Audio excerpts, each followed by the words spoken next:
नमस्कार दोस्तों, आपका हमारे YouTube चैनल धार्मिक कथाएं और कहानियां में स्वागत है। आज मैं आपको रविवार सूर्य देव की व्रत कथा सुनाऊंगी। अगर आपको यह कथा अच्छी लगी तो आप वीडियो को लाइक, सब्सक्राइब और शेयर जरूर कीजिएगा। आइए सुनते हैं रविवार व्रत कथा। प्राचीन काल में एक बुढ़िया रहती थी। वह नियमित रूप से रविवार का व्रत करती। रविवार के दिन सूर्य उदय से पहले उठकर बुढ़िया स्नान आदि से निवृत्त होकर आंगन को गोबर से लीपकर स्वच्छ करती। उसके बाद सूर्य भगवान की पूजा करते हुए रविवार का व्रत कथा सुनकर सूर्य भगवान का भोग लगाकर दिन में एक समय भोजन करती। सूर्य भगवान की अनुकंपा से बुढ़िया को किसी भी प्रकार की चिंता व कष्ट नहीं था। धीरे धीरे उसका घर धन्य धान से भर गया। उस बुढ़िया को सुखी होते देख उसकी पड़ोसन उससे बुरी तरह जलने लगी। बुढ़िया ने कोई गाय नहीं पाल रखी थी, अतः वह अपनी पड़ोसन की आंगन में बंधी गाय का गोबर लाती थी। पड़ोसन ने कुछ सोचकर अपनी गाय को घर के भीतर बांध दिया।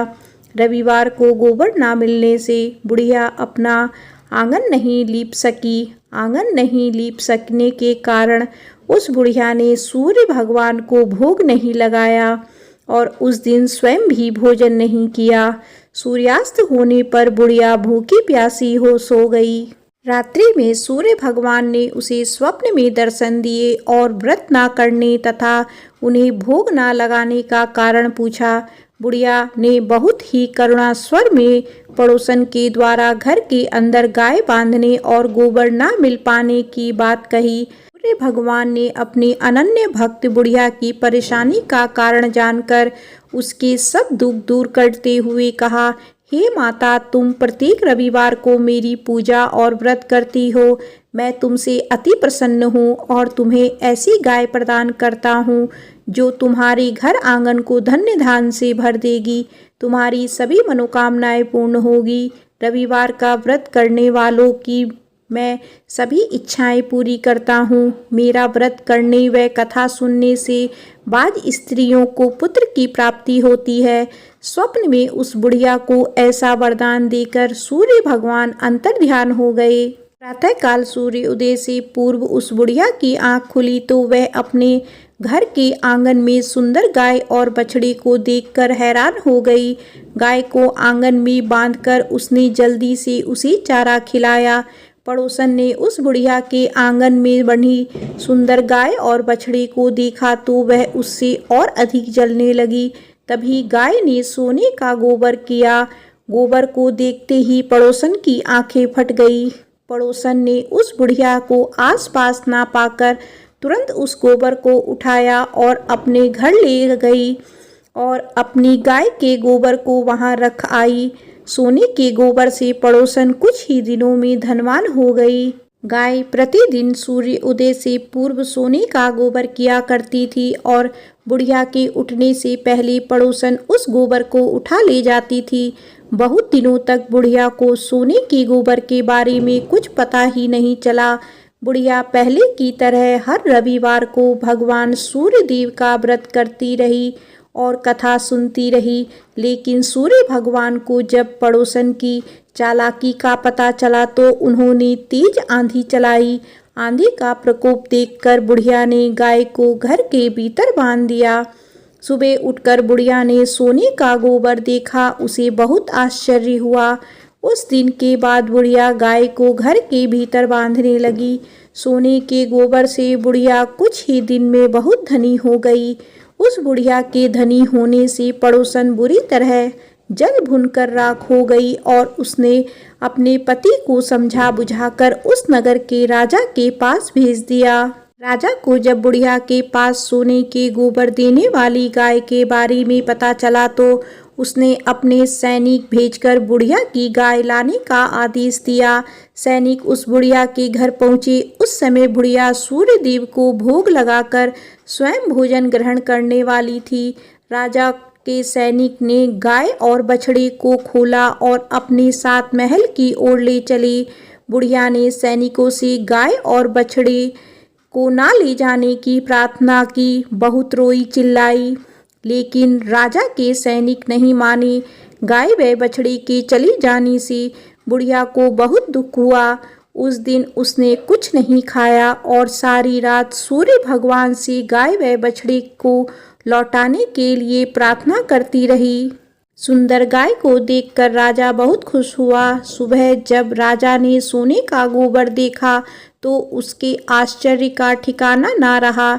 उधर सूर्य भगवान को भूखी प्यासी बुढ़िया को इस तरह प्रार्थना करते देख उस पर बहुत करुणा आई। उसी रात सूर्य भगवान ने राजा को स्वप्न में कहा, राजन, बुढ़िया की गाय और बछड़ा तुरंत लौटा दो, नहीं तो तुम पर विपत्तियां का पहाड़ टूट पड़ेगा, तुम्हारा महल नष्ट हो जाएगा।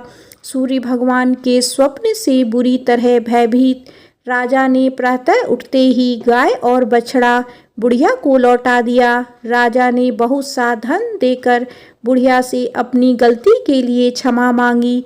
राजा ने पड़ोसन और उसके पति को उसकी इस दुष्टता के लिए दंड दिया।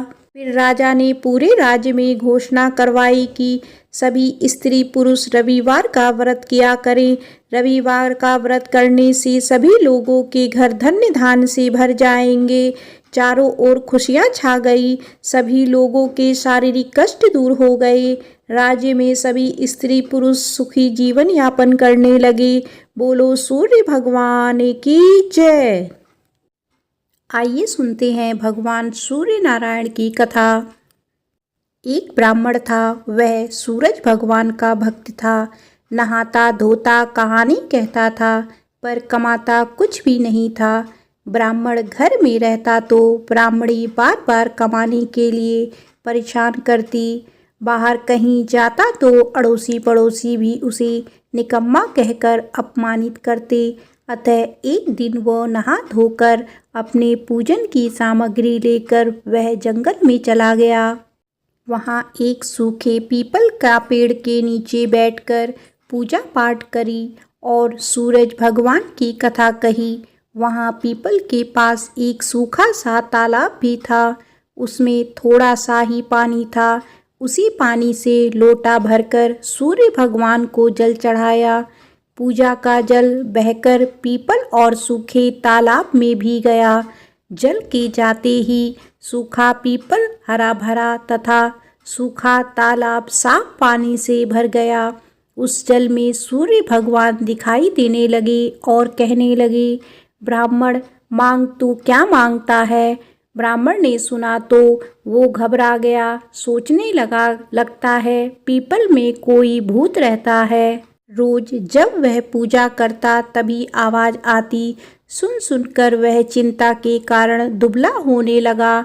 ब्राह्मणी कभी कभी ब्राह्मण से मिलने जंगल आती थी। उसने ब्राह्मण से पूछा, आप प्रतिदिन दुबले क्यों हुए जा रहे हैं। तब ब्राह्मण ने सारा हाल बताया। तब ब्राह्मणी ने कहा कि आपके बाद ही आवाज़ आती है ना। मुझे तो लगता है कि सूर्य भगवान स्वयं आते हैं। इस बार जब आवाज़ आए तो तुम सब कुछ मांग लेना। ब्राह्मण ने बोला, कैसे मांगूं? ज़्यादा कुछ कहना होगा तो मैं भूल जाऊंगा। कोई ऐसी तरकीब बताओ जिससे कम शब्दों में ज़्यादा कुछ मिल जाए। ब्राह्मणी ने कहा, तुम इस प्रकार कहना, 9 खंडे महल के अंदर सोने के पालने में पड़पोते को दास दासियां द्वारा खिलाते अपनी आँखों से देखूं। इस प्रकार लंबी उम्र, महल, बेटे पोते, पड़पोते और धन सब मिल जाए। क्योंकि जब धन होगा तभी तो सोने का पलंग, दास दासियां होंगे और आंखें घुटने ठीक होंगे। तभी तो पड़पोते को सोने के पालने में झूला झूला सकेंगे और देख सकेंगे। दूसरे दिन पूजा के बाद आवाज़ आई तो ब्राह्मण ने वैसा ही कहा जैसा ब्राह्मणी ने समझाया था। सूरज भगवान ने कहा, दिखने में तो भोला भाला लगता है, पर एक ही बार में सब मांग लिया। सूरज भगवान ने कहा, जा तेरी इच्छा पूरी होगी। ब्राह्मण जंगल से घर आया तो देखा कि उसकी टूटी हुई झोपड़ी की जगह एक नौखंडा महल खड़ा है। दास दासी आ जा रहे थे। ब्राह्मण ने उनसे कहा, यहाँ मेरी झोपड़ी और बूढ़ी ब्राह्मणी थी, कहाँ गई? उस समय महल की खिड़की से एक सुंदर औरत गहनों और सुंदर कपड़ों से सजी हुई बाहर आई और ब्राह्मण से बोली, आ जाओ, ये अपना ही घर है। सूरज भगवान ने तुम्हारी मनोकामना पूर्ण कर दी है। ब्राह्मण ने कहा, हम इतने धन का क्या करेंगे? ब्राह्मणी ने कहा, धन से क्या नहीं होता, दान पुण्य यज्ञ होम करेंगे। फिर ब्राह्मण ने वैसा ही किया। अब सब राजा की जगह ब्राह्मण का गुणगान करने लगे। राजा ने यह सब सुनकर ब्राह्मण को बुलाया और पूछा, कल तक तो आपको खाना भी नहीं मिलता था, आज ये धन कहाँ से आ गया? कहाँ से चोरी डाका डाला? ब्राह्मण ने कहा कि यह सब तो सूर्य भगवान की कृपा है और सारी कहानी राजा को बता दी। राजा ने कहा, मेरे पुत्र नहीं है तो मुझे क्या करना चाहिए? ब्राह्मण ने राजा को सूर्य भगवान की पूजा की विधि बताई। राजा ने वैसा ही किया जो उसके पुत्र हो गया। सब लोग सूर्य भगवान की जय जय बोलने लगे। हे सूर्य भगवान, जैसा ब्राह्मण और राजा की मनोकामना पूर्ण की, वैसी सबकी करना। कहानी कहने वाले की, कहानी सुनने वालों की, सबकी मनोकामना पूर्ण करना। बोलो सूर्य भगवान की जय। आइए सुनते हैं सूरज भगवान की रोट के व्रत वाली कहानी। किसी गांव में एक माँ और उसकी बेटी दोनों सूरज जी की व्रत किया करती थी। एक बार सूरज जी के व्रत वाले दिन माँ ने बेटी से कहा, मैं पानी लेने जा रही हूँ, तू 2 रोट बना कर रख लेना, एक छोटा और एक बड़ा रोट बनाना जो हम पूरा खा सकें, क्योंकि रोट को जूठा नहीं छोड़ते। रोट के आटे में नमक मत डालना, यह अलुना होता है। माँ पानी भरने चली गई और बेटी रोट बनाने लगी। तभी सूरज भगवान एक साधु बाबा का वेश बनाकर वहाँ आए और भिक्षा मांगने लगे। लड़की ने कहा, मेरी माँ का रोट तो बन गया है, पर मेरा रोट बनेगा, उसमें से आपको दूंगी। बाबा ने कहा, जो रोट बन चुका है उसी में से दे दो, नहीं तो मैं जा रहा हूँ। लड़की ने माँ के रोट में से टुकड़ा तोड़कर दे दिया। जब माँ वापस आई तो बहुत नाराज हुई और बोली, हे लड़की, मेरी रोटी का टुकड़ा दे दिया, मेरी रोटी मुझे साबुत दे। वह लड़की को मारने लगी। लड़की डर कर जंगल में भाग गई और एक पेड़ पर चढ़कर बैठ गई। सूरज भगवान ने सोचा, बेचारी लड़की को मेरे कारण घर से निकलना पड़ा, इसीलिए इसकी रक्षा मुझे ही करनी पड़ेगी। सूरज भगवान रोज उसके लिए चूरमे का एक लड्डू और एक लोटा पानी भेज देते थे। लड़की मज़े से खा पी लेती थी और बैठी रहती थी। एक दिन एक राजा शिकार करते हुए उधर से निकले। थकान मिटाने के लिए उसी पेड़ के नीचे आराम करने रुके। राजा ने अपने सेवकों से कहा, प्यास से जान निकली जा रही है, चुल्लू भर पानी मिल जाता तो प्राण बच जाते। पेड़ पर बैठी लड़की ने यह सुना तो उसने चुल्लू भर पानी डाल दिया। राजा ने पानी पी लिया।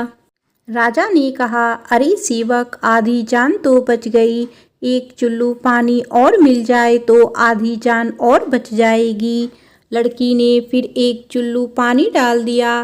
राजा ने पी लिया। राजा को आश्चर्य हुआ। उसने सेवक से कहा, ऊपर अवश्य कोई है, तू ऊपर चढ़ और देख कौन है। सेवक ऊपर चढ़ा तो उसे लड़की मिली। लड़की ने सेवक से कहा, भैया, तुम ये स्वादिष्ट लड्डू खा लो और पानी पी लो, पर राजा को मेरे बारे में मत बताना। कह देना कि ऊपर कोई नहीं है, पता नहीं राजा मेरे साथ कैसा व्यवहार करेंगे। सेवक भूख प्यास से परेशान था। उसने लड्डू खाया, पानी पिया और नीचे जाकर राजा से कह दिया कि ऊपर कोई नहीं है। राजा ने सेवक से कहा, तू ऊपर गया तब तो थका हुआ था और आया तो तरोताजा दिख रहा है। नहाया और खाया हुआ मनुष्य छिपता नहीं है। मुझे शक हो रहा है, मैं खुद ऊपर जाकर देखता हूँ। राजा पेड़ पर चढ़ा, वहाँ सुंदर सी ब्राह्मण कन्या को पाया। राजा ने कहा, डरो नहीं, तुम बहुत सुंदर हो, मेरे साथ चलो, मैं तुमसे विवाह करना चाहता हूँ। लड़की राजा के साथ चली गई। राजा ने उसके साथ विवाह कर लिया। साल भर में ही उसने एक सुंदर बालक को जन्म दिया।